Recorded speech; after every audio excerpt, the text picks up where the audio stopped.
എല്ലാവർക്കും നമസ്കാരം. രാമായണം 22-ാം ദിവസത്തിലേക്ക്. വീണ്ടും ഘോരമായ സംഘട്ടനം തുടങ്ങി.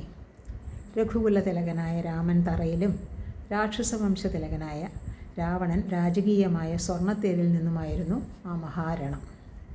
ഇത് ശരിയല്ല, നാരദൻ തുടങ്ങിയ മുനിമാർക്ക് തോന്നി.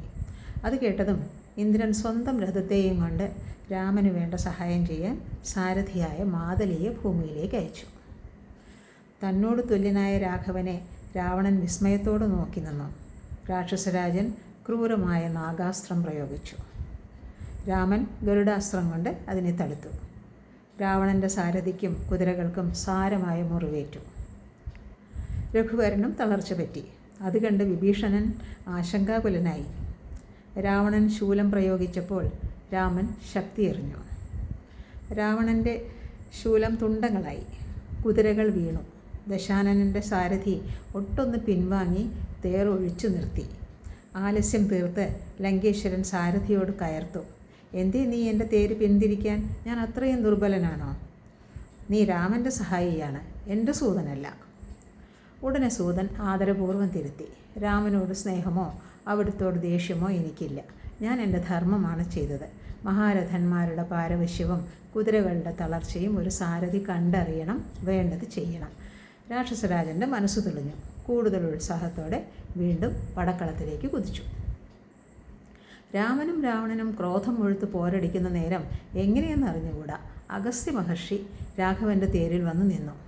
രാമൻ തേരിൽ നിന്നിറങ്ങി മുനിയുടെ പാദ നമസ്കാരം ചെയ്തു.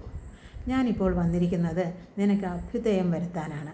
ഋഷി പ്രസന്നനായി അരുളി ചെയ്തു.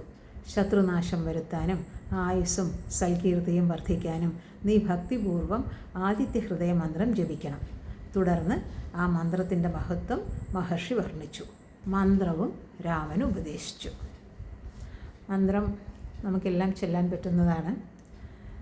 സന്താപനാശകരായ നമോ നമഃ, അന്ധകാരാന്തകരായ നമോ നമഃ, ചിന്താമണിയെ ചിദാനന്ദായ തേ നമഃ, നീഹാരനാശകരായ നമോ നമഃ, മോഹവിനാശകരായ നമോ നമഃ, ശാന്തായ രൗദ്രായ സൗമ്യായ ഘോരായ കാന്തിമതാം കാന്തിരൂപായ തേ നമഃ, സ്ഥാവരജംഗമാചാര്യായ തേ നമഃ, ദേവായ വിശ്വൈക സാക്ഷിണേ തേ നമഃ, സത്വപ്രധാനായ തത്വായ തേ നമഃ, സത്യസ്വരൂപായ നിത്യം നമോ നമഃ.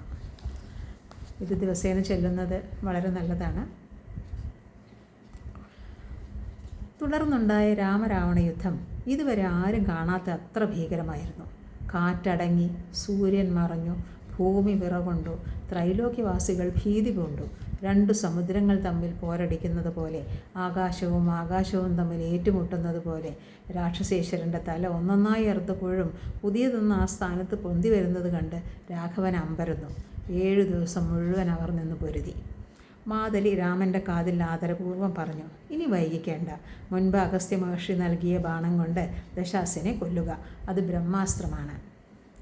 രാമൻ ഭക്തിവിശ്വാസങ്ങളോടെ അഗസ്ത്യൻ നൽകിയ അസ്ത്രം ജപിച്ചയച്ചു. അത് രാവണൻ്റെ ഹൃദയം പിളർന്നു. അസ്ത്രം ഭൂമിയെ ഭേദിച്ച് സമുദ്രത്തിൽ ചെന്ന് ചോര കഴുകിക്കളഞ്ഞ് ഞൊടിയിടയിൽ രാമൻ്റെ തുണീരത്തിൽ വന്ന് വീണു.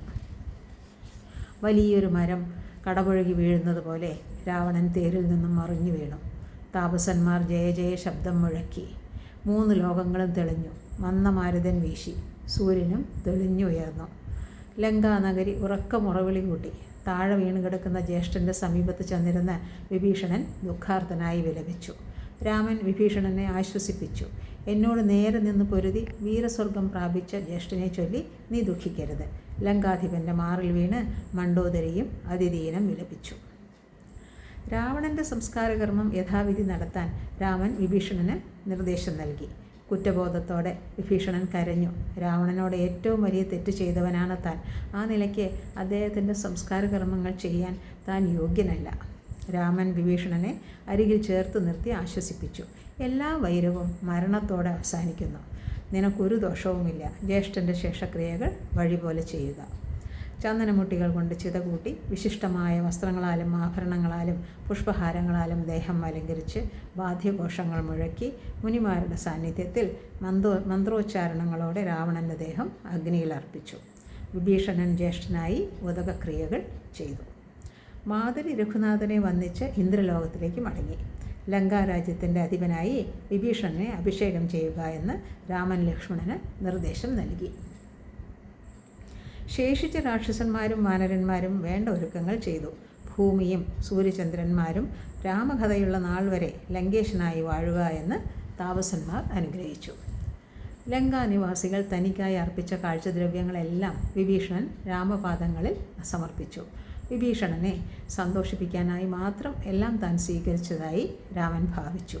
അരികെ നിന്ന് സുഗ്രീവനെ ആലിംഗനം ചെയ്ത് രഘുരാമൻ പറഞ്ഞു, ചിന്തിച്ചതെല്ലാം ലഭിച്ചു നമുക്കെടോ.